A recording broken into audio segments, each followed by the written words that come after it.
All right, what's going on, guys? You're hanging out with Night Swarm and Filter Cord for the MGI Gamescast. Um, if you get a chance, head over, as always, to facebook.com/Mammoth Games Inc. to check out all the top news and video game stuff that matters the most. We really appreciate all the likes, comments, and shares. There's a ton of good stuff on there. And yeah, go give it a check if you get a chance as well. We did set up a Patreon. That is patreon.com/MGI. That can get you on the podcast as well as some gaming time with us. So, what's been going on, man? What are you up to? Yeah, not a lot going on, to be honest. I've kind of been trying to experiment with, a couple of games I've had in my backlog. Of course, I just got hit by the Steam Summer Sale like everybody has. Yeah. So, I picked up a couple games there, and okay. Oh man, free time is non-existent over here. What about you? Yeah, I've just been if anyone's been following my personal Twitch, it also automatically streams over on Mammoth Games where you guys are watching this currently. We just finished up going back to Assassin's Creed Syndicate. I still have a few collectible things to do. Other than that, I think I did some Friday the 13th stuff. Also did some Overwatch stuff. Just kind of trying to hit all the bases, at least video game wise. Yeah. But we are here to talk about certain games that we're not sure. It's not that I feel like bashing on any of them, but it's just games that need to maybe take a second look at what they've become. So, our original title was games we think are done for, or games that need to call it quits. So, yeah, I mean, what do you think? Like, when you think of that, where do you go right away? Yeah, I mean, there's a lot of stuff that kind of comes to mind with that, but the first thing I don't think is going to surprise anybody, Call of Duty. Like, right. I think they've been holding strong on one a year. I can't think of any missed years off the top of my head. Right. They've gone to some really weird places, and they are on like a cycle between a couple different game developers. So it's not like it's one company putting out another game every single year, but still, I think that lack of kind of quality and polish is noticeable, and it kind of creates that thing of when there are off years for Call of Duty where people will just continue playing the one from the year before. Mm-hmm. And that kind of proves like multiple things. It kind of shows like when people aren't into a certain theme, it shows that these games are, they can continue to be relevant and popular over the course of 2 or 3 or 4 years. I think the release of like the Modern Warfare Remastered really proved that, because I think that actually outsold the game it was bundled with. Yeah. Yeah. I mean, I think the dilemma that they come across with is it's like you said, you can tell when there are themes that people don't like, and it really goes back and forth. Some people love future stuff, some people hate future stuff. Mm-hmm. And if they were to take that time off to work on the game longer, or focus more on one, they lose that secondary audience a little bit. So it is kind of like, what can the company do to kind of, not force the player, not force the player to liking something that they don't like, but forcing them, or getting them to enjoy something different. And I think it comes with being spoiled. When this game came out originally, there was a lot of World War II stuff. I remember like Big Red 1 and stuff like that, and and that game was like it was praised. It was a good game, and there weren't those people that were like, oh man, I really wish this was a future. Big Red 1 was like a big future game. Like, it was just, people liked it. So I don't know.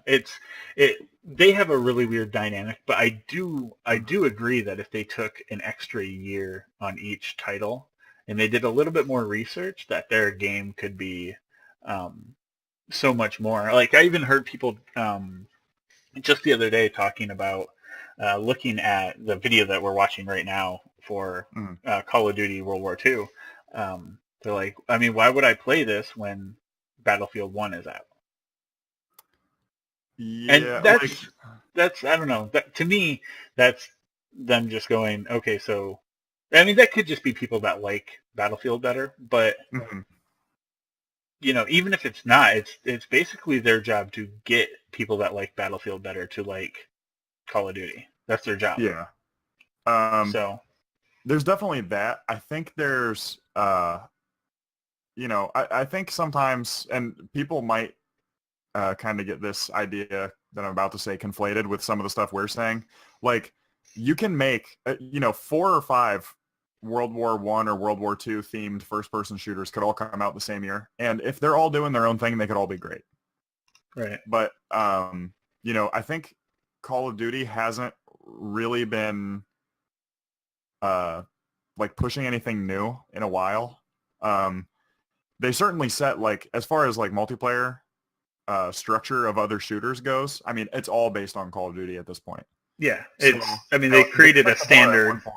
Yeah. Yeah, they made the standard.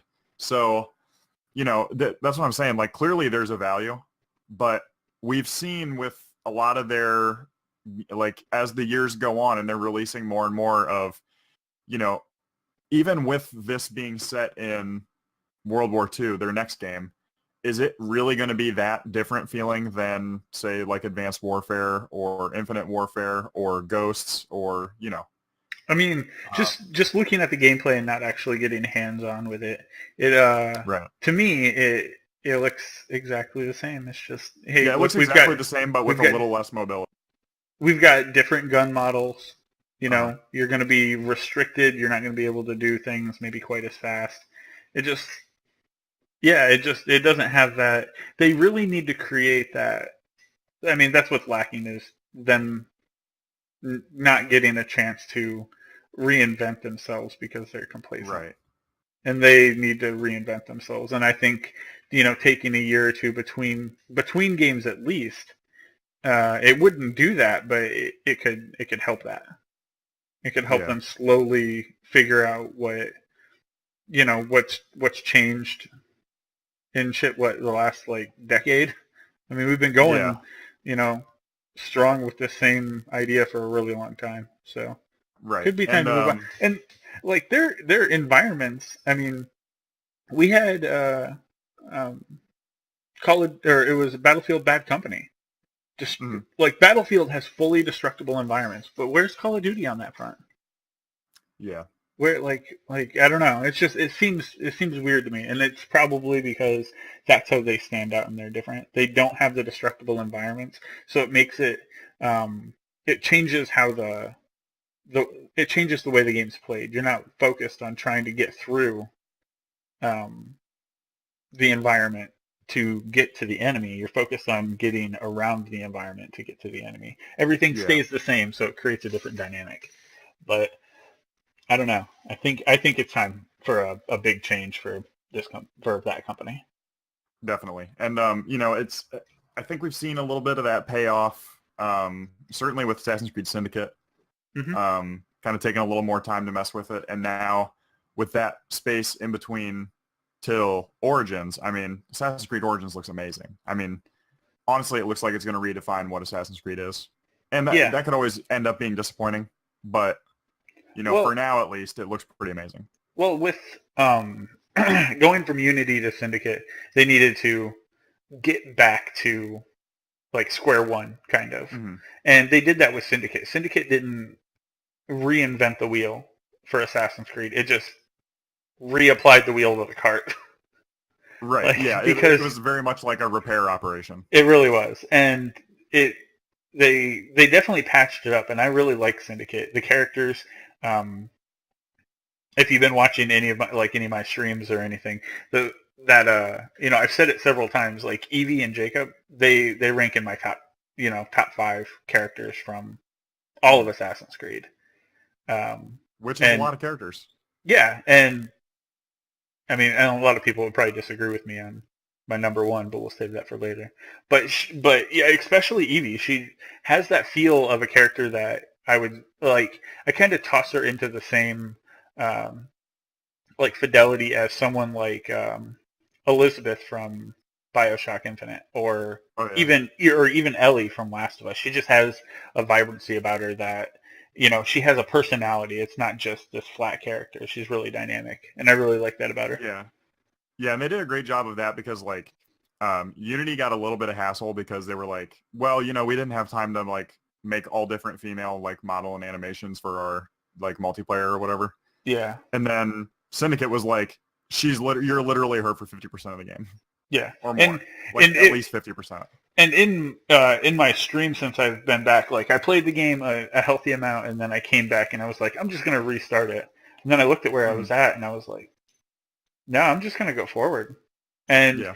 um, I've spent last night was the first night that within probably about 5 nights that I switched to Jacob. I played as Evie the whole time, Yeah, the I whole end of the actually game. preferred Eevee in that game. Yeah, Jacob was cool. Like I did like Jacob, but it's hard when it's like it's kind of like what I've heard a lot of people say with Mass Effect, where it's mm-hmm. like male Shepherd's great until you've played female Shepherd, and then it's like, oh, okay, this is the game. Oh, okay. Like, Yeah, I mean, it's just like Eevee was just so. It's not that Jacob wasn't good. It's just that she was so much better.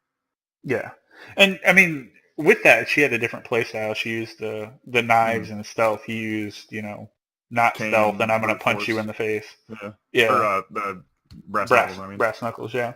Yeah. So I think that extra year for Assassin's Creed is going to really help them out, and I think Activision with Call of Duty really needs to look at that and be like, well, Yeah. that's what I need to do. And I mean, and I guess we'll see how that works with Far Cry as well, because Far Cry felt a bit stale. Mm-hmm. And then I look at 5 and almost involuntarily shit my pants. I'm so excited for it. I voluntarily shit him. Voluntarily, ladies and gentlemen. Fully intentional. Yeah, it's I think it's like it's not ever gonna be Call of Duty's never gonna be my favorite. It's just not gonna happen. That's Right. not what I'm into. That's not what I'm after. I've played some in the past. They're fun to play with friends or whatever, but Yeah, they're a good time, but I personally don't like to sink my time into that game because it feels unrewarding. yeah. I don't know. I just don't feel like. Well, there's also like part of that too is how much of my time am I going to dedicate to making this like awesome character multiplayer profile 15 times prestige, whatever. And it's like in a year and it's not going to matter. Right. And a year of game time to me, like, when the game comes out, I play about a third to half of it. And then when I don't have any other games going on, I play the other half. So, in a situation like this with a multiplayer game, I would play, I would I would beat the campaign and touch on the multiplayer a little bit and then come back and join the multiplayer in like November and the next game's already coming out, So, yeah. I think that them kind of taking a chance is really going to help them out. Because like I said, their sales and their ratings have not been great more recently. So, and that's where it really differs from Call of Duty, and all of that really differs from a game like Overwatch. Like you don't have that. Oh, I'm gonna get the next one next year. You don't have that. Right. Yeah, it's just not there. So building a character within a game that is gonna continue to get support, is gonna continue to. It's not gonna be like here's the new one next year. That just kind of, I don't know. It feels good to build that character. It doesn't feel like it's like dead weight and it's gonna be lost. So. Yeah. Yeah, I think they really need to understand. Like, I think part of it is that Activision doesn't necessarily have a lot of other like giant franchises to like keep their financial statements looking good every year. Yeah. Right. I mean, they're trying. Yeah, but I think their biggest issue there is that they they don't really trust that people will stick around for longer than a year. And it's like, I mean, again, go look at, I mean, I know people that are still playing Infinity War. Is that what I'm thinking of? Infinity Ward is the name of the company. What am I thinking of? Not Modern Warfare, but the one right after that, maybe? Yeah, the one that, I don't know, I skipped it. I don't even really... Well, I know a lot of people are, what am I thinking of? What is Infinity War? Infinite Warfare is what you're thinking. Yeah. Oh, well. Infinity Ward is like the 40 company minutes. that makes it. Yeah, Yeah, and Infinity you'll be like, Ward oh, made it. shit. But, you know, so there's people playing, you know, some of these older games that's like, I mean, so yeah, since I can't think of what I'm actually thinking of, Modern Warfare is a good example. Like, people are super into it still. And, you know, people are into it on the 360. I mean, people are still into, like, they don't just need the newest thing. Yeah, Yeah, they're Black still into Ops. Black That's what I was Ops, thinking of. like Black Ops 1. Yeah. Like, that was the last one I bought. And if the player base didn't drop off on that, and all the people that I played with go, oh, Black Ops 2's out, and so is this, and they all left and bought the new one, right. Shit, I could still be playing that game, maybe. I mean, you know, maybe if it got like an update for PS4 or something.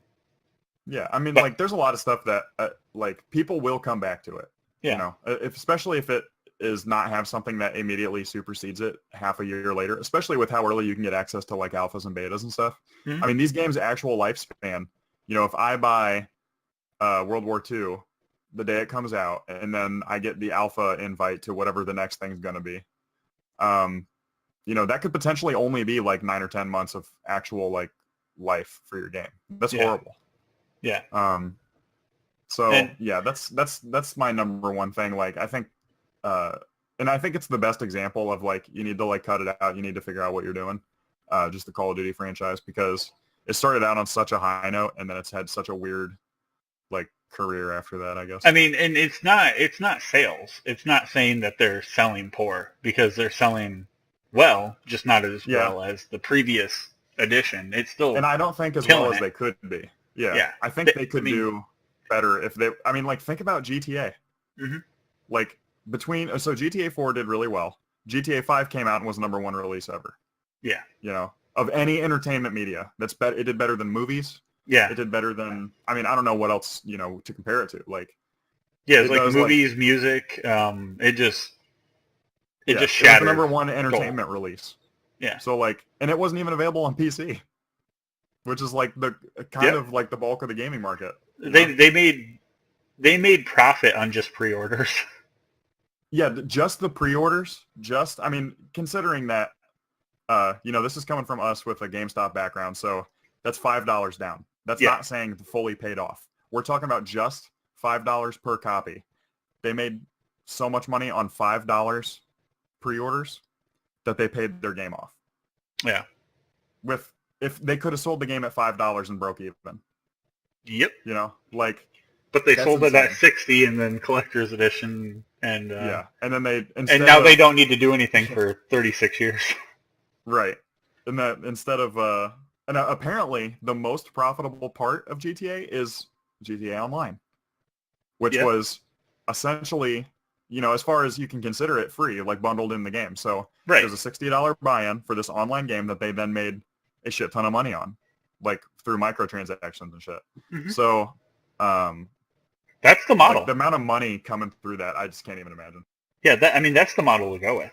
Like, look at them; they're still supporting it, and we just, like you just sent me a Kotaku article about them finally figuring out what the hell this whole alien GTA thing is all about. Maybe.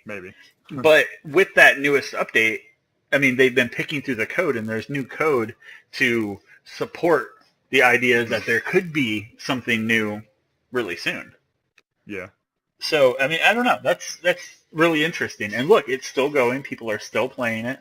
And the same with Overwatch. We just hit past the year, and it's still, like, top 5 on Twitch streams. Mm-hmm. Insane. That's the model to go with.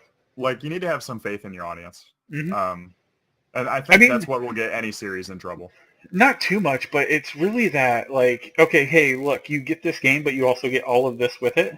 Like, Right. Overwatch is still just kick. Blizzard's just like, oh, well, everything's free. Every new map that's coming out, that's going to be for you, you know? Hmm. And the Star Wars game is, Battlefront 2 is going to be doing that. yeah, that's the way to go. Hmm. And I guess that'll probably, hopefully, that'll prove our point Yeah. of that's the way it needs to go. You know, getting the third one, the nail in the coffin, you know? Hmm. So, yeah, Um, we'll see where that goes.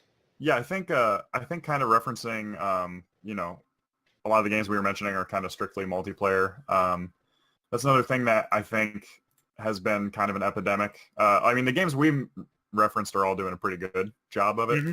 but I've played many games, and I think everybody ever listening and everybody they know has all played a game where there's like a multiplayer mode just kind of tacked on, and it's lazy. It doesn't fit with the idea of the rest of the game.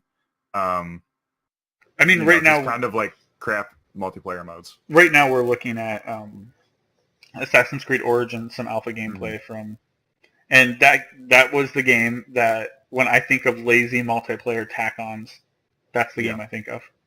And like, I know there's defenders that are like, look, it wasn't that bad. Like, it was kind of enjoyable. It was like that hide and seek kind of high intensity tag type thing going on. It's like, yeah, that's great, but that's Boring. not Assassin's Creed. Yeah, Like, exactly. that's not what the game's about. It really didn't have any kind of tie-in benefit.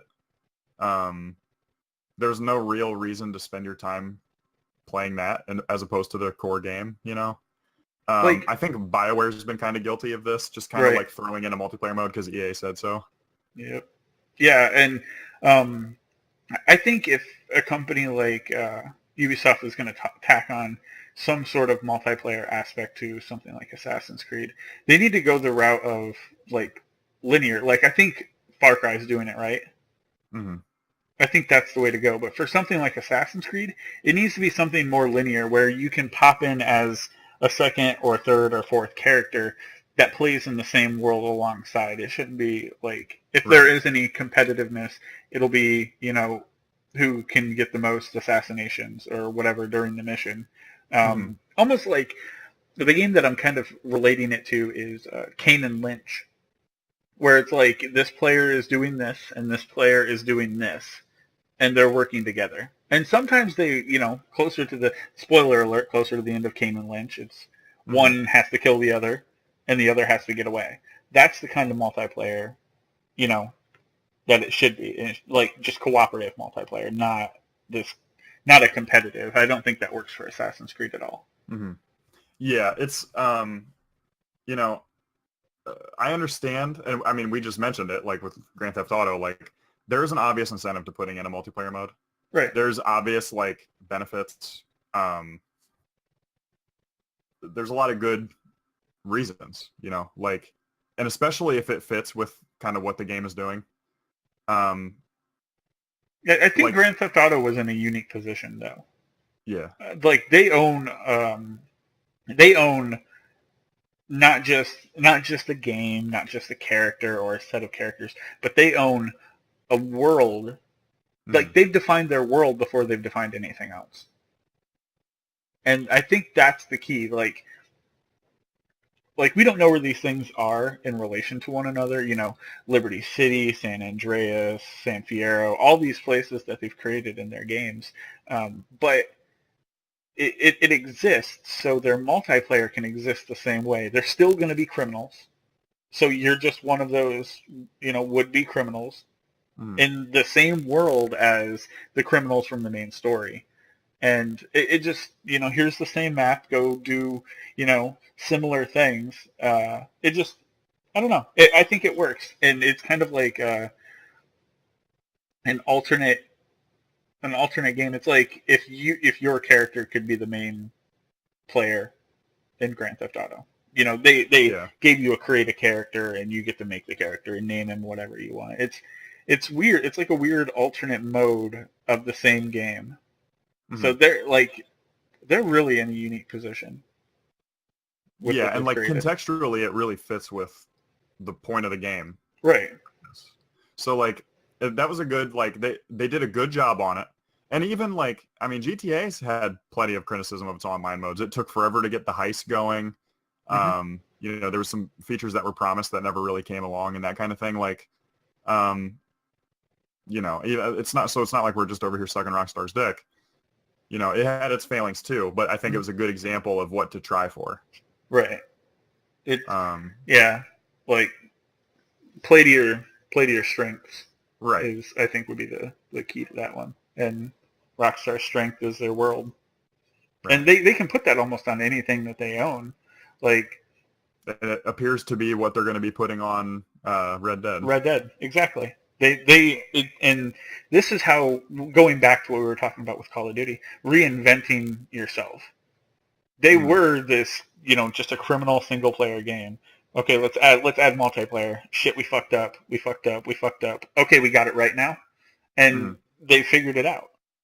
They've Yeah. cracked the code, and that's because they're not releasing a game every year. They're releasing a game every 5 years. Mm.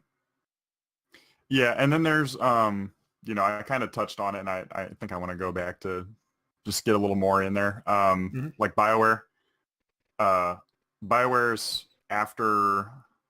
Oh man, was it Mass Effect 3 that added it, or was it 2? It It was must have been 3. 3. Yeah, Yeah. it was 3. So yeah, Mass Effect 3 added the multiplayer, and then that essentially the exact same form of multiplayer appeared in Dragon Age's Inquisition, Yep. Mass Effect Andromeda. Like, it's just a part of the series now to have this like weird I mean, multiplayer that is like really inconsistent. It's not bad. Again, it's like, it's okay to play, but it really should not have been in there. right. And like when you think of like this is the best part of the multiplayer of you know the multiplayer aspect of this game, Mm-hmm. I can't think of one for like any of those games that were just mentioned. The best part I can think of for Mass Effect was the Krogan laugh. Uh-huh. It was so good. That was so funny, but that wasn't a gameplay aspect. That was just me laughing at something. Yeah, So that's funny. yeah, Yeah, it's I mean, you can just feel that it's just bolted on. You right, know, there's no part of it that feels like a core part of the game. Um, and that's like, I think there's a lot of games like that. That's like, oh well, we need to put in a multiplayer so these idiots will play our game for more than 5 minutes. yeah, And it's like, you know, either make a good game and you don't have to worry about that, or you know, if there's going to be a multiplayer, and if you absolutely have to put a player in, make a good multiplayer. Like, put the same pride into it that you do on everything else. And right.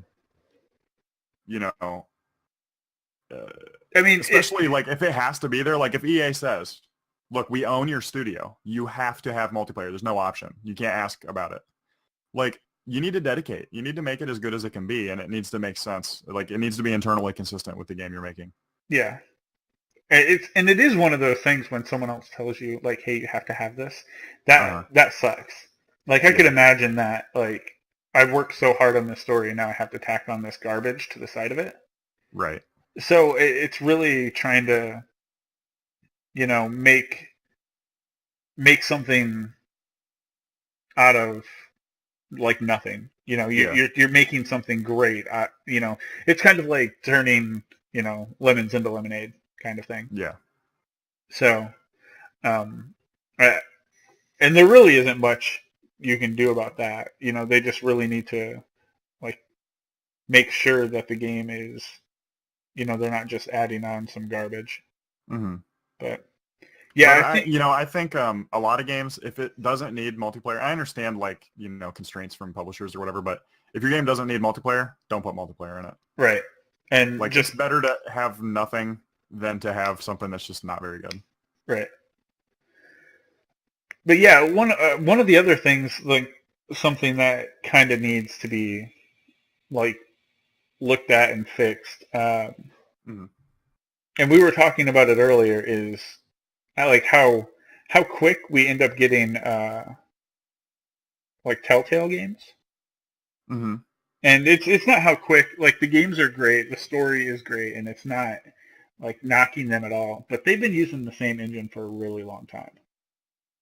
Yeah, we And actually did some research on that. They've been using the Telltale tool, yep. which is their internal like editor, I guess. Yeah, They've been using it since 2005.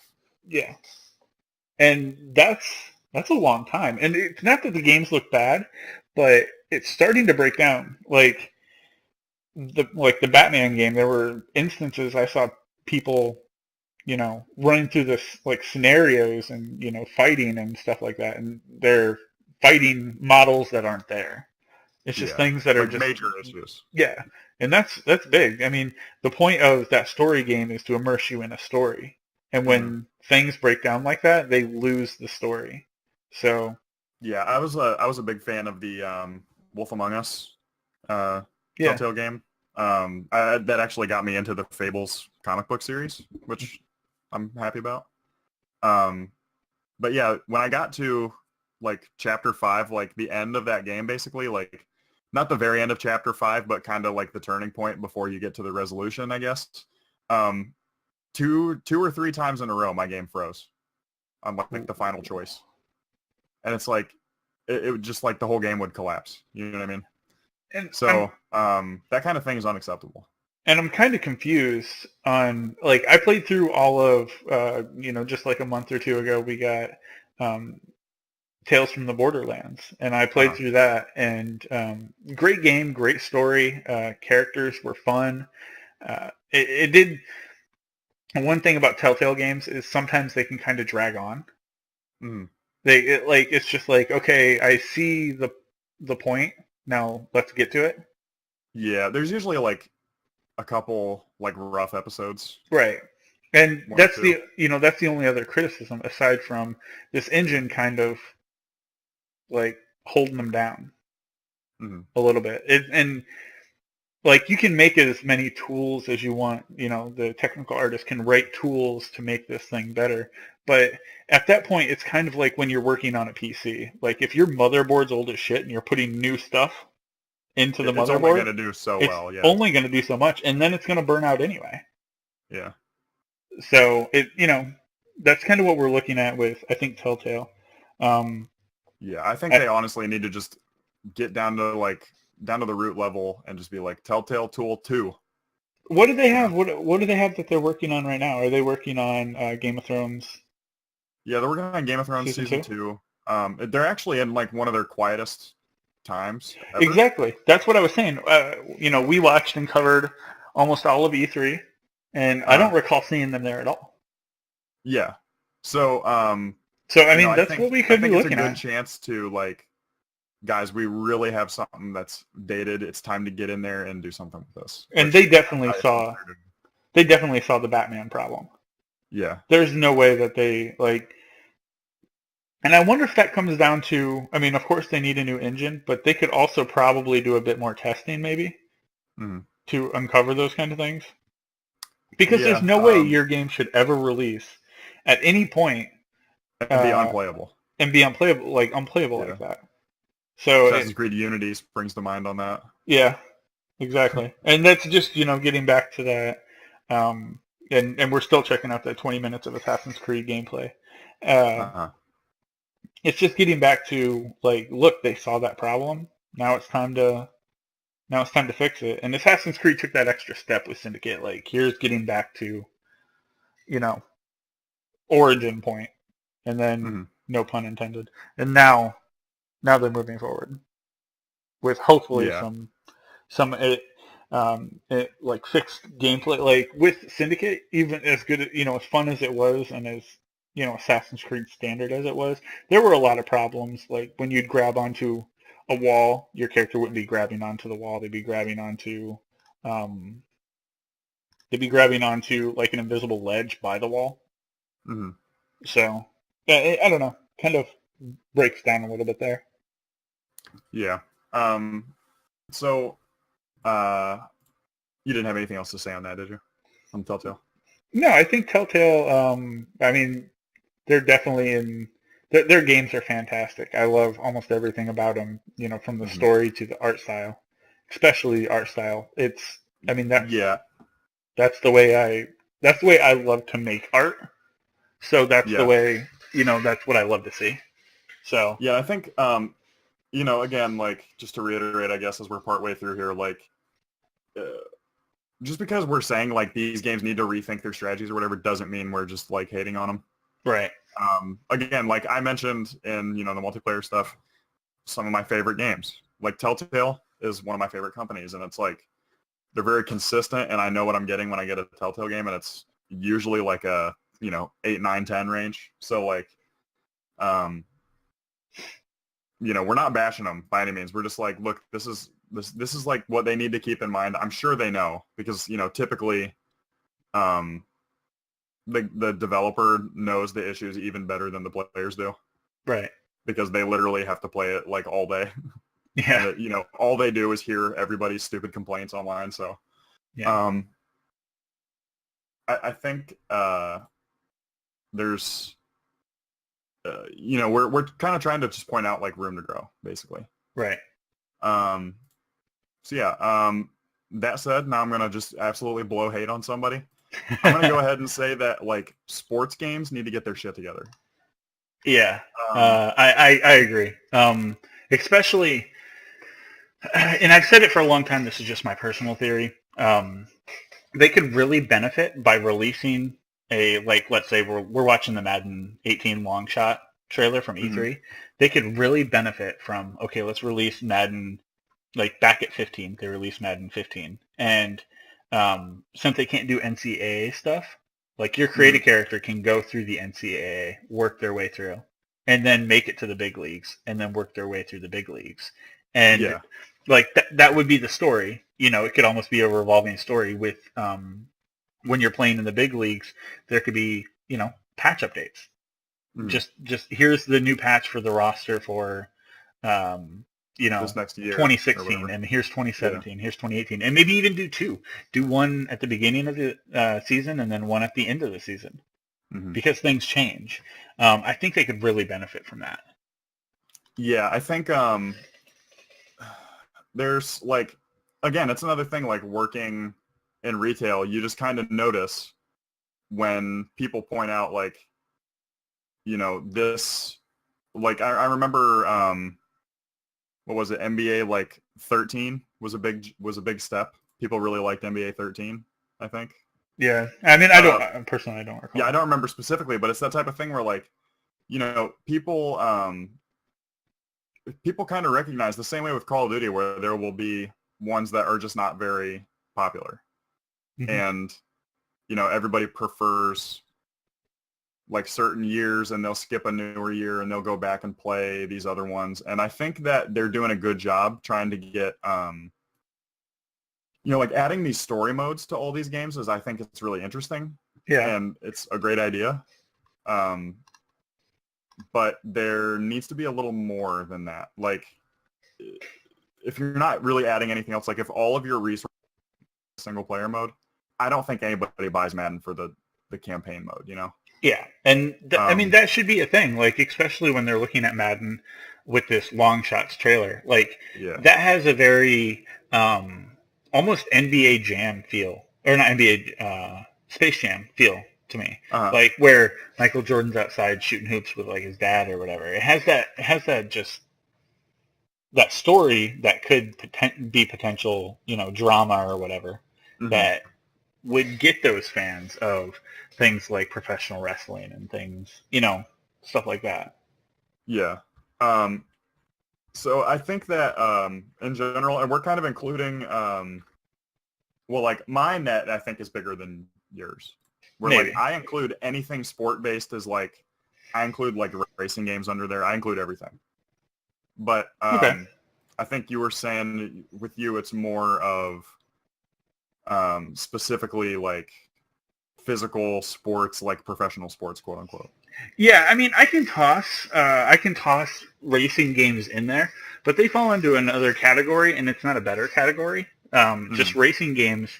It's not that they're not for me. It's just that they're like they have their place. Like I don't need this crazy evolution. Like I'm a car guy. Like Hmm. I mean, I grew up in a family that works on cars. That's like all of my uncles and my dad. Like, Okay. and but I don't need that in my racing game. I don't need to, see every stat. Like, I'm fully okay with Mario Kart. Yeah. And it just, like, the progression isn't there for me. And maybe that's something to think about, too. Like, not everyone needs that reinvented thing in a Uh-huh. genre that they might not like, but they don't love. They're not fully invested in. Right. And I think these sports games and, for me, racing games too, I think part of their issue is that they've been kind of more and more focusing on their same audience. Hmm. Like they're in it for like the diehard fans, but like that inherently is going to eventually kill you because when you're, every year you're going to lose some people no matter what. And when you're making it harder and harder to pick up new people, I think that's like suicide for Right. a game studio. So um, I don't really know what like the optimal solution to that is. I think the same thing. I think they need to take their time off every once in a while. Hmm. Um, I mean, and to me, it's the only solution that I could ever come up with is release your game and you know, give it 2 or 3 years yeah, between releasing a new one, and just do roster updates and patches. If you have something that needs fixed, I mean, you're making these guys pay $60 every single year for the same game, essentially. yeah, Like, and that's good for you, but there's a reason why your profits are down. It's because they're yeah, buying the and same game every year. yeah, So, it's that type of thing where like you just have to have like more faith in your people. You have to have you kind of have the ability to kind of think about the long game and like, okay, if I dump a bunch of free DLC for this car game, or let's kind of target, I guess, people who deserve it a little more. If you really focus on like the NFL game, and you say like, look, we're going to be doing these roster updates. We're going to do live updates. We're going to be 1 week behind what's happening in the pros, but otherwise we're going to give out real like lineup changes, like injuries. We're going to do stuff like that, and we have this platform set up to do it. And I think that kind of thing, just having more faith in your community and kind of doing cool features that are not, well, I can't say for sure, but not necessarily a shit ton of extra work, but just something that you can do that adds a lot of interest and a lot more survivability to your game. Because again, like if I buy Madden 18 this holiday or whatever, mm-hmm. I still know that there's going to be a Madden 19. Yeah. So my Madden 18 is going to be shit after a year. Yeah. And And it goes back to that thing we were saying, like, it's only giving your game, between 6 and 9 months of survivability. yeah, That's it. yeah. And it's kind of saying to your customer, like, hey, thanks for buying this or whatever, but like, this game is not our end game plan. Like, think about how successful The Witcher 3 was when they're like, oh, by the way, we're making like 15 pieces of DLC for this game, and the majority of it's going to be free. Right. Like, that's totally that's crazy for the way that a lot of game companies behave. Yeah. Again, it's like, okay, we made this NFL. Holy shit, you're playing PT in the background. I'm having full-on fucking flashbacks. Yeah. Shitting my brains out over here. Yeah. I was thinking of what's the game that I could play in the background, like a stream that we've done, and I don't know. PT was it was a pretty long stream. It was a fun stream, so I don't know. Jesus Let's God. bring that horror show back. Okay, So, moving on. anyways, like, it's that type of thing where they're like, okay, well, we're going to have these, like, 8 DLC packs that you can buy, and they're like, $5 each or whatever, and if you don't buy it, you can't play with your friends buy it. And it's like, not only are they splitting the market, not only are they kind of like, that's just kind of inherently, like, anti-consumer, which, Mm-hmm. again, it's another thing, like, I understand that you're a business, you need to make money, but I just think there's a better way to do that kind of thing. And I think that CD Projekt Red did a great job. I think Star Wars Battlefront 2 is going to do a great job of that. I really hope so. I'm really excited for that game. Yeah, they've totally turned me around on it. Right. I was expecting to like rent it to play the campaign and be like, okay, got it, bye. And I mean, this is looking like it might be a day oneer for me, which is Yeah, very unusual for that type of game. I agree. I'm super interested in what they have for the story, but I haven't even seen anything for the story, and I'm already sold because they fixed the way the multiplayer looks like it should play. Mm-hmm. So if they got me, they deserve the money that they are, Yeah. gonna make off of tricking me, but which would be shitty. But I don't think that's the case. Yeah. Okay. But So okay, yeah, let's keep pushing on. One of the things yeah. that's just it's like, come on, really? Is how many times they've released a new Skyrim. Yeah. They what are we looking at? They have well, they have the original they have the original. They have release. and that's for what was that? PlayStation 3, Xbox 360, and PC. Right. And then they then came out with was the re-release, right? uh-huh. What For do you mean by the re-release? the re-release for the Xbox One and PS4. Okay. Well, that's skipping a few because there was also the Legendary editions, which were like the Game of the Year editions, had all the DLCs. So those came out Okay, for yeah. 360, PS3, PC. So there's And then there six. was then there was these newest versions that came out on all three modern consoles. Yeah. So which looking at on the consoles includes mods, and it's like HD markup for the newer consoles and better running and everything. Hopefully they fixed a few small bugs or whatever. There is the Switch version and then the Switch version, which is I don't remember the date on that, but coming. I mean it's coming. Yeah. And then there is the VR that's now been announced. Yep. So I don't know what systems I guess that's going to be on, but it's probably, I mean, considering it's Bethesda, it's probably just going to be on every VR system essentially. Yeah. And just kind of play funky on some of them. So it's like there was a like, I mean, it was a satire article, but there was an article, I think Kotaku had it, that was the top 3 versions of Skyrim at E3. It's like, that's not totally outrageous. No, it's actually probably pretty spot on. Right. So, I mean, how long is it really until we have Skyrim on smartphones? It can't possibly be that long. We're like a ball hair away from that right now. Yeah. Yeah. Maybe a couple ball hairs. Yeah. But it depends on what you got going on, Yeah. But it was a great game. It was probably one of the better games like ever. Yeah. It certainly took, I mean, I think Oblivion was popular, but it brought totally a new audience. shames Oblivion in sales. Yeah. I mean, it made Elder Scrolls a household name. Right. And not even Elder Scrolls. It didn't make Elder Scrolls a house name. When you say Elder Scrolls to some people, they're just like, what? But then you say Skyrim? True. There was a lot of people when Skyrim was coming out, or like shortly after Skyrim came out, I guess, and they were like, hey, do you know when they're going to make Skyrim 2? Yeah. And I'm like, you realize that was the 5th game. Yeah. And like, people had no idea. I'm here to pick up Skyrim V. I'm here to get Skyrim V, because they had no idea what that meant. Like, that's crazy.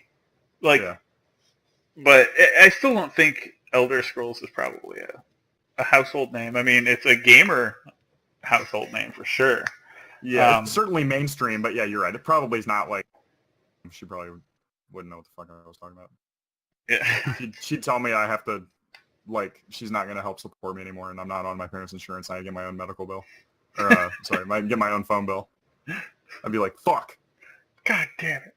But yeah, I mean, it is. It's just, it's one of those things where we need to, it's not necessarily we need to stop buying Skyrim editions, because like even like the Switch edition, it gives you a new new way thing, to play. a new way to play. You can take that with you. Like that's kind of a holy shit thing. Like if you have a good laptop, hell yeah, that's the way to go. But if you have a Switch and you want to play Mario and everything else, I mean, I can understand buying it, but damn it, it's like, are they ever going to make anything that's not like, I know that, we're waiting for, and we're still in the time frame for them to, you know, still rely on this and Fallout. Be on their normal like work rate, yeah. Right. And Fallout 4, I enjoyed a lot. I think we've mentioned it before that I think I just played too much Fallout 3 in New Vegas to really super get into 4. I'm actually trying to get back into it again now. Yeah, I think that might be the next thing that I get into again for streaming personally. Yeah, I have all the DLCs sitting right there.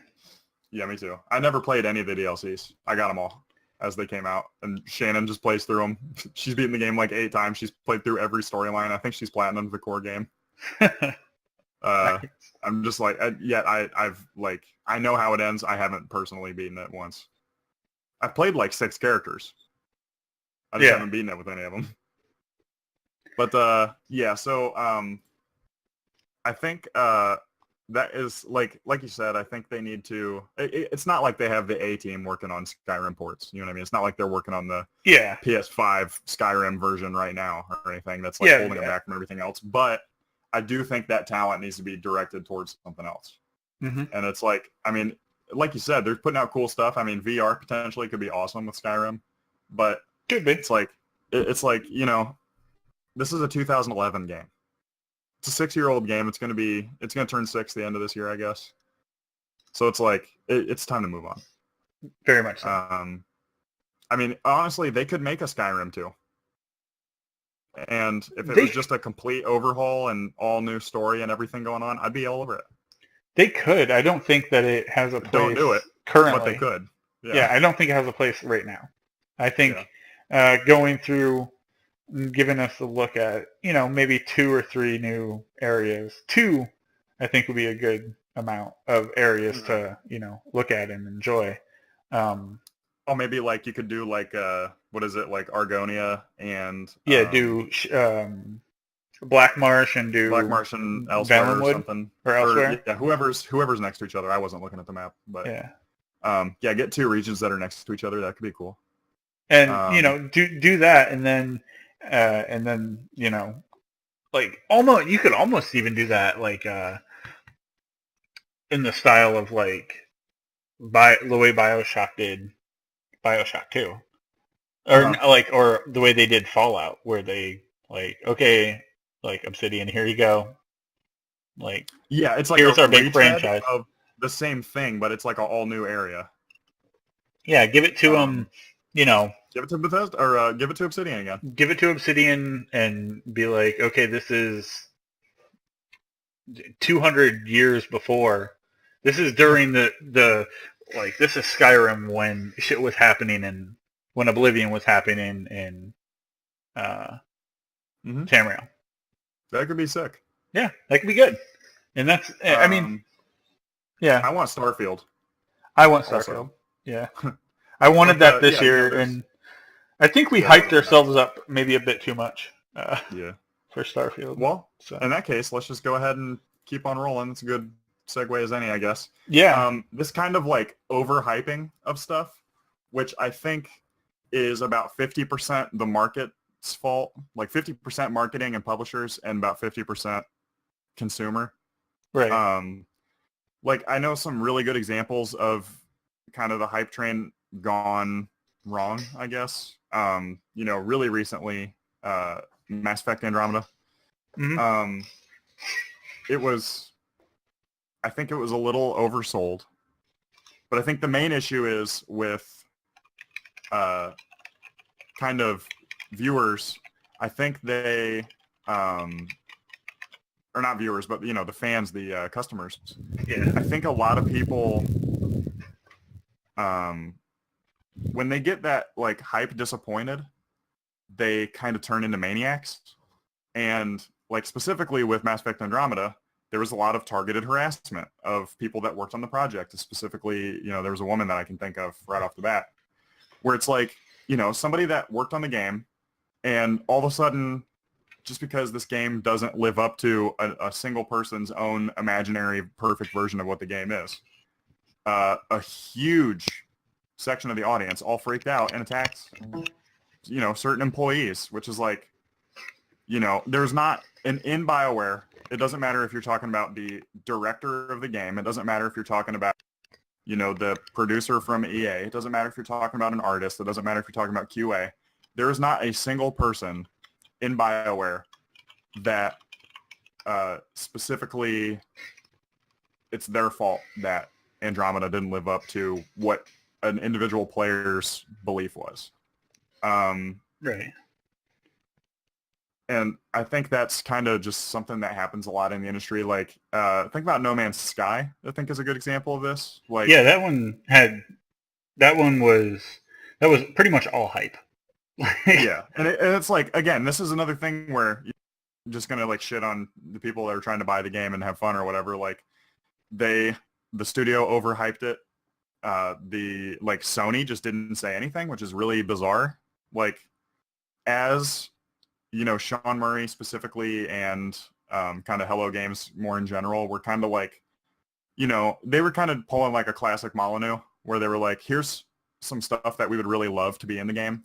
But what they said was it's in the game and it's a priority for us to make it have this, which is not really true. And, No Man's Sky, I think unfairly got a lot of hate for what it was. I mean, if you go into No Man's Sky and you understand what it is and you play it for what it is, it's a good game.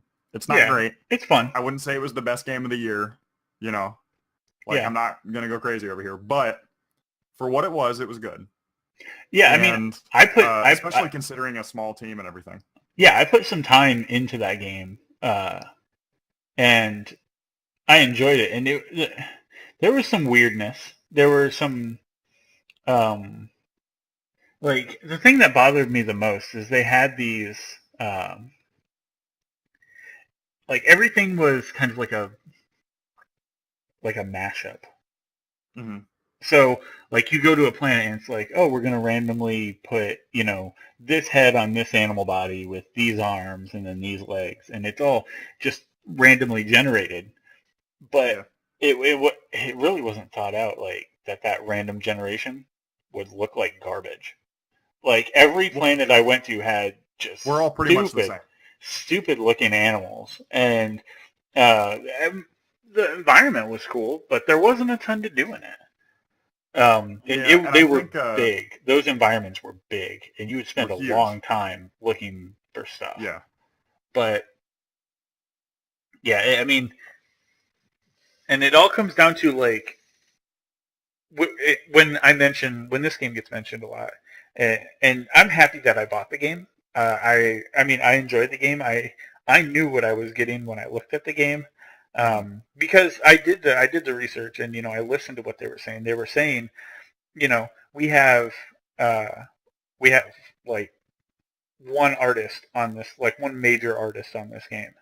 Yeah. So there's one guy making all of these assets and stuff, and it's going into the hands of basically the other part of the dev team that would usually place it, but it's just getting kind of compiled into a code, whereas, pull this, randomly and pull this randomly.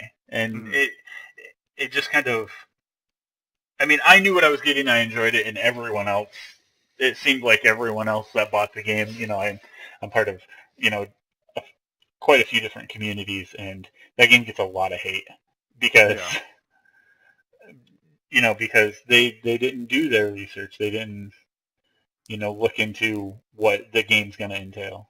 So, yeah, and I don't necessarily agree with buyer beware either, because there was a lot of failed marketing around that game. Oh yeah. And, in general, they were just quiet. Yep. Which I think is not a good strategy. But again, did they have someone on their team specifically for PR? Maybe not. And I think they were relying to keep up on doing everything by themselves. Probably not. I think they were relying a lot on Sony to do a bit more than. Yeah, it's hard to tell. Yeah, I feel like they were really looking at Sony to do more. I don't know, especially marketing wise. It shouldn't have been marketed as. They've marketed games for that company before. Yeah. why would you overmarket that so hard? I And don't know. And like Sony, their marketing was like really flawed behind it, where they didn't like step forward and say like, okay, sorry, but this is like what you're saying right here is just an unrealistic expectation. yeah, Like they just let it go. They were like, yeah, you're gonna run into each other and you're gonna see your friend in the world, and it's like that's just not part of the plan. Just out of curiosity, like I know they ended up adding a lot, and it's actually a good example of a game where they just pumped a lot of free shit into it. yeah. Did you play with like the vehicles and the like home bases and shit? I did play when it came back with the Founders pack. I haven't played anything with like Okay, because world I know vehicles, they added a lot of new stuff. but they added a.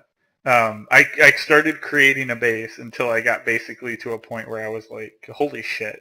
Um, I don't know how they expect me to get these materials. Yeah.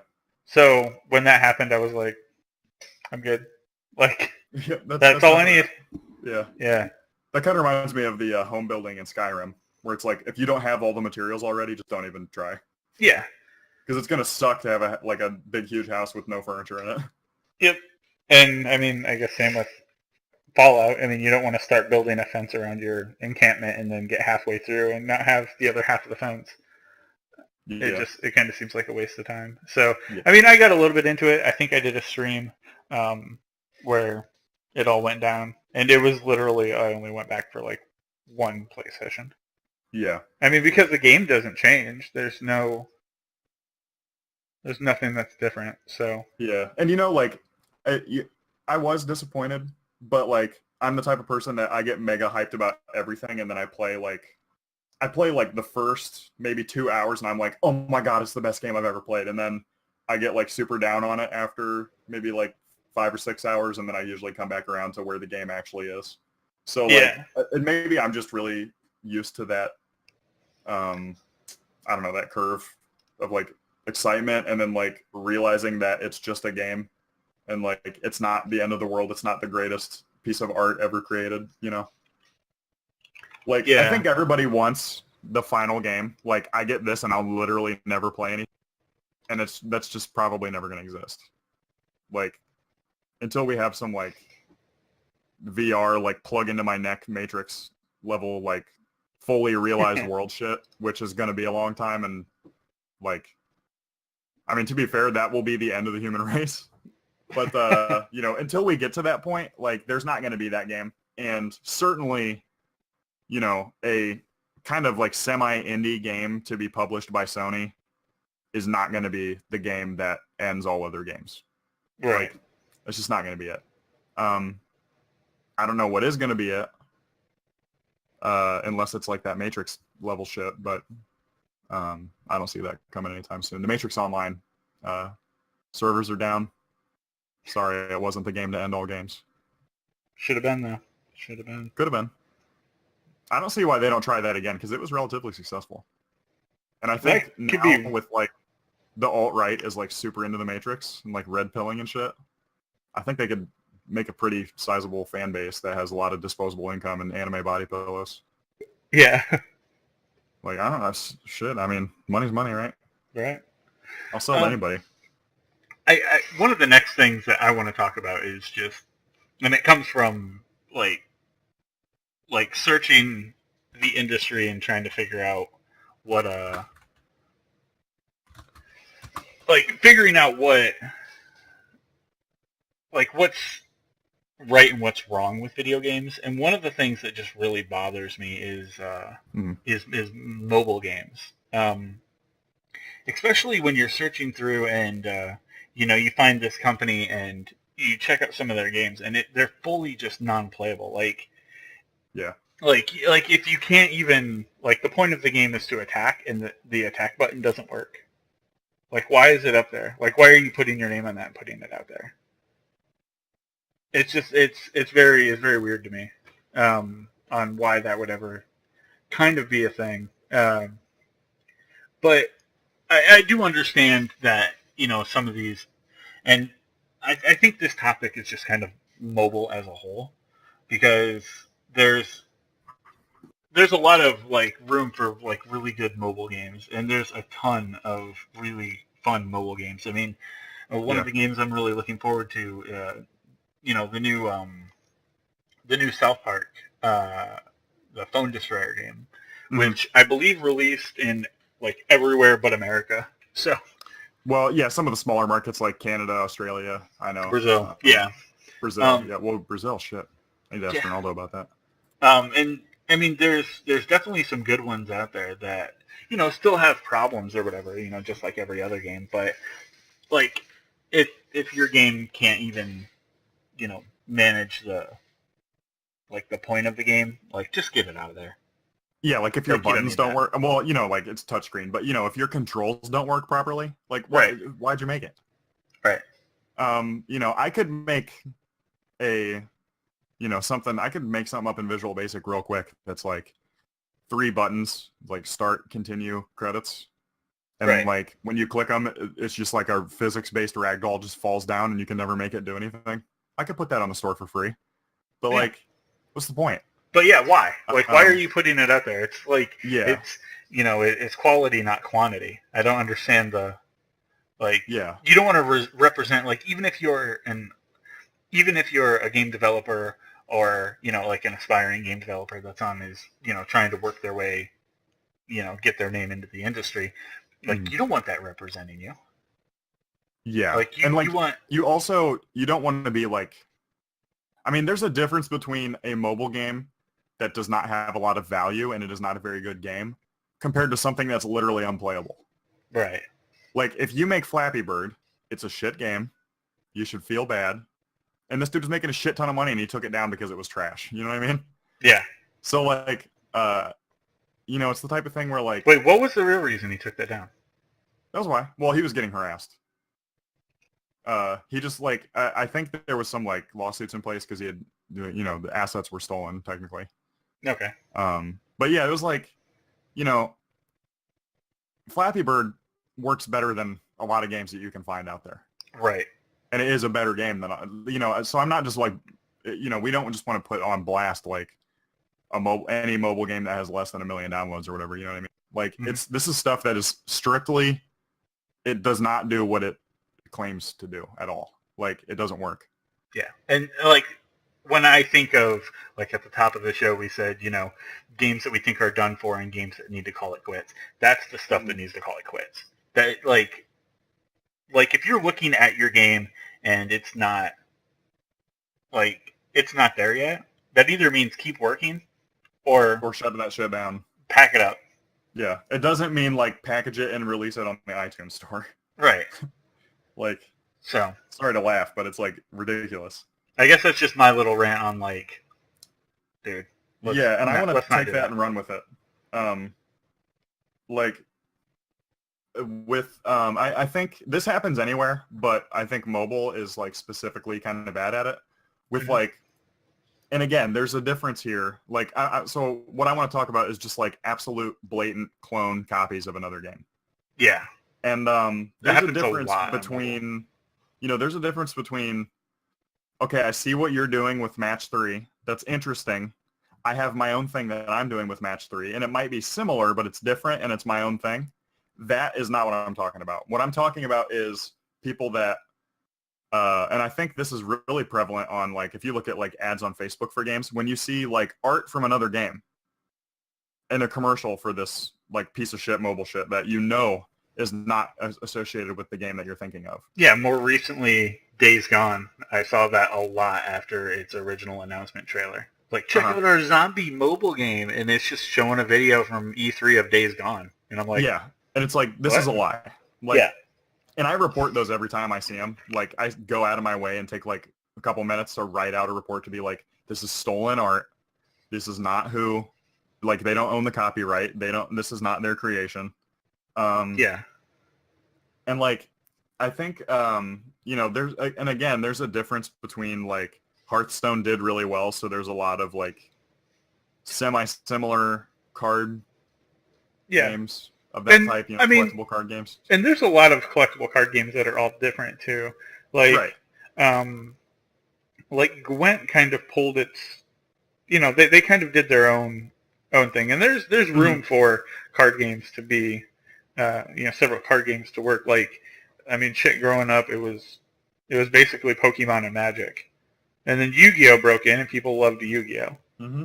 And I mean, there is room for it, but you have to be different enough to Yeah. put that out there, you know? And I think that,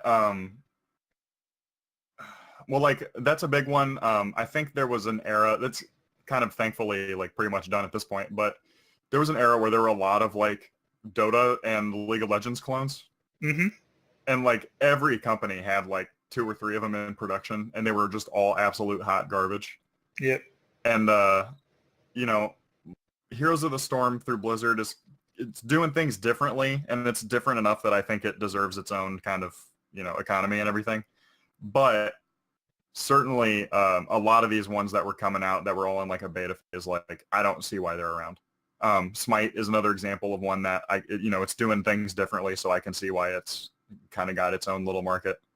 But there was a lot of stuff that was like, all right, let's cash in on MOBAs, and it's like MOBAs are expensive to make. The server maintenance, having access to all that manpower and having all those people online at once is not cheap. Yeah. Sure. It's hard to balance. You have to constantly update. You have to constantly push fixes, and you have to constantly kind of evolve your game because, especially in these ones where you can get like a shorter match time. Like if you can get a match done in 15 minutes, people will play for a week and they've literally experienced the entire curve of your game. So if you're not constantly pushing changes, you're not going to have that market, and people don't really pay in their first week or two of playtime. And the only way those games make money is by people buying skins or, whatever in-game currency for whatever reason. Yeah. So, like League of Legends didn't get $5 out of me until I've been playing for like a year. So they've gotten more out of me now, but it took me a while to like get in there. And I've went on record a lot by saying how I feel about MOBAs, and I don't think I've never paid for. Well, I've got more things out of MOBAs than I've given. Yeah, like free skin boxes and stuff. Yeah, mainly with Heroes of the Storm and Overwatch, like jumping in and getting the free skins and stuff. And it's not that like I think Heroes of the Storm is the one that I think I like the most, and I probably said that before, but like even after playing for a little bit, I was like, oh okay, like this is like this isn't bad. I don't hate this, and I like getting the skins for the different characters, but it's still not something that it's not for me. And and seeing more of them doesn't help. Like it seems watered down, especially when you're looking at like all these games kind of looking the same and playing the same. Like Heroes of the Storm, League of Legends, like Smite, Paladins, like it just, and Paladins is a little different, I guess, but I don't know. To me, I played it and I was like, yeah, this is a MOBA. Yeah. Like, yeah. But yeah, so there's definitely like I think that these kind of copycat games have, for the most part, sort of learned their lesson. Again, that's like, especially with MOBAs, that's pretty much over. It's kind of the time of the arena shooter now, like the, like you said, the Overwatch copier. It's kind of, I feel like it's going back to, like, we're seeing, like, Quake and stuff like that make a comeback. And, yeah, I think that's where we're at. Yeah. So, one of the other things we wanted to touch on, this is kind of this is another one where it's like, okay, we actually love this, but we just want to make sure that it has room to grow. Yeah. This is specifically like basically everything Naughty Dog's doing. Last of Us, Uncharted. So yeah, we kind of want to touch on both of those. So yeah, Uncharted is at a point right now where it's like we're not going to, we're not going to keep this going with Nate Drake, and it's like, can they survive without Nathan Drake? And I think that's what we're going to be seeing with The Lost Legacy. like, is this going to be, and I feel like this is them testing the waters. A lot of companies do this. They, like, I've mentioned it on our podcast before with Rockstar, they tested out, like, let's make 2 DLCs aside our main game and see how it works to cross all of the paths. These characters know each other. And then 5 came out and it was 3 playable characters in one big game. So, and I feel like they're testing the waters with Lost Legacy, which I haven't checked into that much, but some of the stuff that I've seen looks really good. I think they're going to focus on their next character will probably be a female, I imagine. Yeah, and They're going to make that switch. yeah, it's a type of thing that that's a big thing in Last of Us as well. With like, I'm a little hesitant about part 2. From what I've read about it, it actually looks like they're doing basically the best thing they could have done. But when you tell a good story, and I think this was, a lot of people said this about Last of Us when it first came out. That's probably something I need to go play through again. Mm-hmm. But it ends, and it doesn't. It's not like it ends with finality. It's there's a big like major revelation at the end or whatever. It's a massive cliffhanger, but the way that they did it was so bold, and I don't know, like, to me, there was no room for 2. Yeah, like, no, that was the end. I said several times, I was like, people are like, I want more Last of Us, and I was like, leave it alone. Yeah. The game's good the way it is. You don't need, like, to make a video game good, you don't need to, keep getting more and more and more and more. And that's something that we've talked about with a lot of the other stuff that we've mentioned on here. Yeah. So, at least our ideas are consistent, I guess. But, with Uncharted, they're like, all right, this is the end of Nathan Drake. They did a lot of Uncharted 4 where they're like, oh, well, yeah, we never mentioned it, but here's all this other stuff that was going on. And I think Uncharted 4 had a nice little epilogue to finish it off. So it's like, I'm cool with what I've seen so far of Lost Legacy. I'm interested to see some more, storyline and everything of what else is going on in this world. But I don't want to see Nathan Drake again. Yeah, I think the same way that I don't really want to see Joel again. Yeah, like it's almost like they've taken that last like ride and they went off into the sunset. It's like it's done.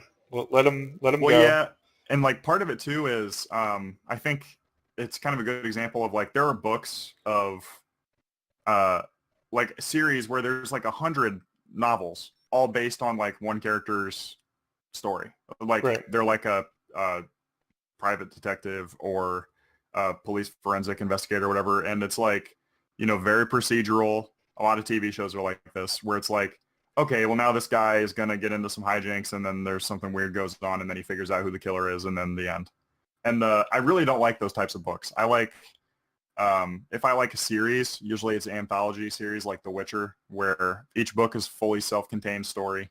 It might reference the others, but it pretty much hops right off of them and into its own thing. Yeah. I haven't gotten the English translations of the other Metro books yet, so I couldn't say other than the first one.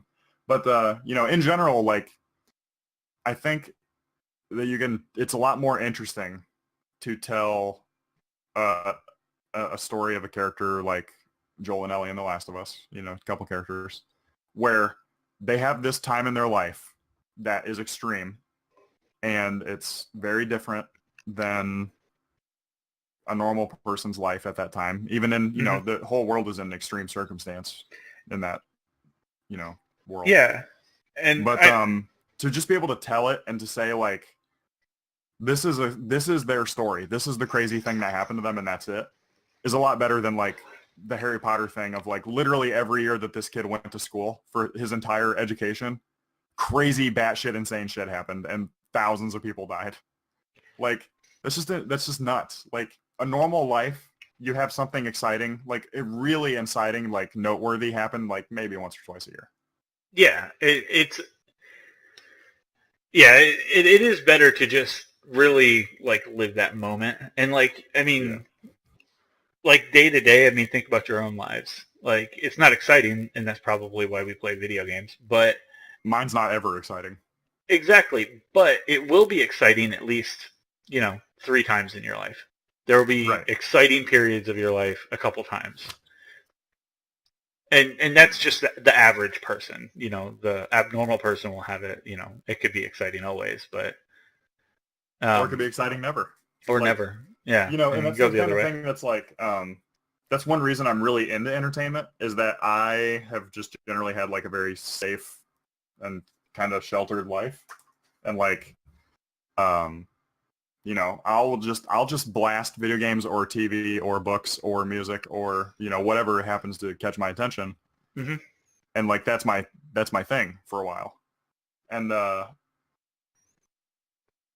Last of Us was a really good tell of that because like the characters they were so realistic and like their relationship was so real and like it grew in a normal rate and like they were in these extreme circumstances and they reacted like normal people would like holy shit that's a giraffe, what the fuck is a giraffe doing here, let's touch it. Yeah, Like that's what I would do if a giraffe walked by my house. So I'd mount exactly. that thing up and ride it down the street playing the ice cream truck song. I learned to do some pretty heavy leather work and fashion up a good saddle. You Yep. know, but Just free ball hanging onto its neck like a kid hanging onto their mom's leg. But yeah, so like I like when a series, and I think actually Mass Effect was good for this. They're like, Mass Effect 3 is the end of Shepard. We're not going to touch that character again. yeah, And and I that think needs to I be. think that's a good idea. Yeah, and I mean the character can show up in other things, of course. Mm-hmm. Like it's a beloved character. Like if they did like another PlayStation All Stars like Battle Royale game, it'd be cool Yeah, to see Joel and yeah. Ellie in that. In In that context. yeah, that would be cool. But you really gotta, I think, leave them alone. Like personally, when we were talking about the possibility of The Last of Us 2, I was like, leave them both alone. I don't want to see. I don't even want to see Ellie. Like it's Yeah. cool. Do something else with other people. Let's see what's going on in you know like Canada. I don't know. Mm-hmm. Like let's see how some other culture is handling it. But here we are. It looks cool, and Uh, it's not going to be bad by any means. I think the game is going to be fantastic. But you know, Yeah, it and it's like I just said, we kind of looked into it to see, um, what specifically Last of Us Part 2 is going to be. And actually, it looks really good. They've kind of managed to surprise me from what I've seen. But, yeah, I'm definitely going to be skeptical going into it. yeah, and Um, it. I think I think we're good with um yeah. that that's The Last of Us specifically. I think that one's gonna be solid. But Uncharted is kind of still in that like where are we going phase. Even though they have the Lost Legacy coming out, I don't think those characters are going to be. I mean, they Yeah. could stick around, of course, but I don't think that they're going to be the new Nathan Drake, and I think that's what they're going to be Yeah. looking for in the next few iterations of anything with the name Uncharted. All right. And So I know the last thing, I kind of added this a little bit last minute, so I kind of want to describe it, I guess. I yeah, think this one is probably the biggest stretch in like companies that need to cut it out. But I think that the competition between the different VR systems has kind of prematurely killed VR. Um, it seems like um, there hasn't been that big second wave of VR that we were hoping for. Um, we'll yeah, have to kind of see until next spring because I was assuming it was going to be in this kind of winter, and it seems like it kind of got pushed from that. And it got that big second wave of funding, but we haven't really seen the games come out of that second wave of funding yet. And I think one of the biggest issues is that, VR already is kind of a rich man's game. Like you have to be an early adopter to have already like jumped all over those. And I can think like there's a couple people I know at work that have like one person has a PlayStation VR. I knew some people in the past that had the Gear VR. I know somebody that has a Oculus. I do not know a single person that has more than one VR system, Yeah, and I I mean, can't even imagine someone that would have all of them. yeah. I mean, looking at getting just two of them is, you know, It's like wrapping $1,000. up to, well over 1,000. Yeah. Yeah. Like I can buy a PlayStation 4 Pro brand new and a Xbox One X brand new and probably get an extra controller for them and a couple games for the same price as a Vive with no games and, you know, a Gear VR. Yeah. And Gear VR is one of the cheapest ones there is. So like, um, I mean, you can't even throw Oculus into that. Like, yeah, the Vive is pretty expensive. I think that one might be the most expensive. yeah, I'm not sure. I think it But depends on what some of the other stuff you get with it is. I think the Vive like core pack is the most expensive, but the Oculus can be the most expensive if you get the extras with it. and I think where really where VR competition needs to knock it off is like if you're going to make something for a VR system, you might as Mm-hmm. well take the time and make it for a couple of them, at least a couple of them. I would like to see it for all of them. You know, Yeah, yeah. like I mean, like, what is the install base for the? I mean, I'll actually look that up because I'm very interested. Like, PlayStation VR. What is the total number of users? You yeah, I know? mean it can't be All right. So the crazy. PlayStation VR sales uh, have. Okay, this one's pretty recent. From earlier this month, they did more than 400,000 units sold. 400,000. That's nothing. I I mean, getting a comparison of what, there's more Kinect sold. yeah, I mean, getting the comparison of how many PlayStation 4s have been sold uh, since the launch of the PSVR compared to the PSVR, Uh, that would be the kind of kind of comparison we were like I yeah, would I'm be looking looking at at. this. This article says that the Oculus Rift sold less than 100,000 units in its first quarter year. Oof. So it's like there's a lot of good games on all of these systems. Each one has cool stuff on it. I mean, maybe less game and more experience or whatever. But Yeah, like, it's very experienced. um, you can't really afford to miss out on any of those gamers when you're selling that kind of stuff because, you know, Call of Duty is going to come out and do 64 million copies. Yep. And if literally every single person that had a PlayStation VR bought a PlayStation VR game that came out, which is not going to happen, but if literally every single person bought it, you'd get 500,000 copies. And it's Right. like, is that enough? You know, like, is that enough to keep these systems alive? I think, like, as much as it seemed like that diversification was kind of the herald of this is really going to be something, it actually looks like it might be killing it now. Yeah. So, No doubt. yeah, I think they need to address that for sure. Um, Yeah, yeah, I don't and even like, yeah. they just it's it's just one of those things where they really have to market it better, and Mm, the people that are making games for it have to understand that there's more than one. right, Like right. if I see just Bethesda making Skyrim, making Fallout, and making Doom for VR, I can't Mm, tell you what VR specific consoles or headsets that it's coming to. I don't know. mm, So and that's a problem. If you don't know what you like, if someone who pays attention and even reports on video games, if they can't tell you what like where the games are coming out for what console, even like even major ones, mm, I think that's a problem. yeah. So, but yeah, I think that about wraps it up. Unless you have anything else. Yeah, I don't think so. I definitely like, you know, this is the first episode that we've kind of tried to stream on Twitch. Right. So I think we're going to continue to do that. I just think it's kind of a good idea to, we're gonna have this, quote unquote product that is released as, the podcast. But this is Right. another way to engage with people. People could, if they wanted to, they could directly ask us questions.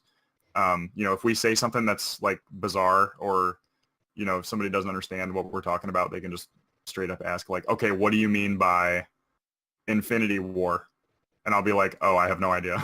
Yeah, yeah, and Like, I think it's a good way. So if you are watching this on Twitch, or if you did watch on Twitch at all and didn't say anything, fuck you. No, thanks for thanks for hanging out and taking this start of possibly a new thing along with us. yeah. And hopefully it'll get better. We're kind of working on setup, so Hmm. things will change and get better as we continue to do it. But yeah, I think that pretty much wraps up our uh, games that need to knock it off kind of All right. rant stream. As always, I always say it at the top and the end of each stream.